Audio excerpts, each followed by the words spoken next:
আমাৰতো ইয়াত যাতায়াতৰ ক্ষেত্ৰত বহুতো সমস্যা আছে। আমাৰ ধৰ স্কুলীয়া তথা বেমাৰীক নিবলৈ ইয়াত কোনো সুচল ব্যৱস্থা নাই আমাৰ। গতিকে মাননীয় মুখ্যমন্ত্ৰী পাণ্ডৰ পৰাই দিছিলে, আমি দিয়াৰ কাৰণে আমি খুব ভাল পাইছিলোঁ। কিন্তু কামটো হেমাহি কৰাৰ কাৰণে আমাৰ ঠিকাদাৰক সোনকালে ব্যৱস্থাটো কৰি দিবৰ কাৰণে আমি মুখ্যমন্ত্ৰী ডাঙৰীয়াক অনুৰোধ জনাইছোঁ।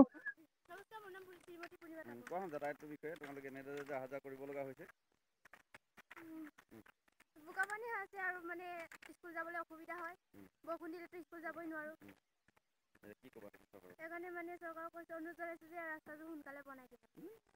অনুৰোধ কৰিছোঁ যাতে যেন আমাৰ চৰকাৰে এই আমাৰ লেচেৰা গাঁৱৰ ৰাস্তাটো অতি সোনকালে বনাই দিয়ে। মৌখাৰ পৰা লেচেৰালৈ যোৱা ৰাস্তাটো বিশেষকৈ আমাৰ অসুবিধা।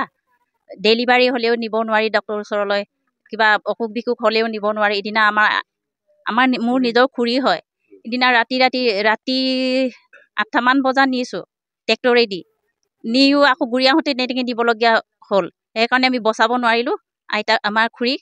সেইকাৰণে আমি বহুত দুখ পাইছোঁ চৰকাৰলৈ। আমি চৰকাৰক কিবা ক'ব যোৱা নাই বেয়া বুলি, কিন্তু এই ৰাস্তাখন কেলৈ সোনকালে বনাই দিয়া নাই দলংখন, সেইটো কাৰণে আমি বিশেষকৈ দুখ পাইছোঁ। গতিকে চৰকাৰলৈ মই আহ্বান জনাইছোঁ অতি সোনকালে যাতে যেন এই ৰাস্তাটো বনাই দিয়ে।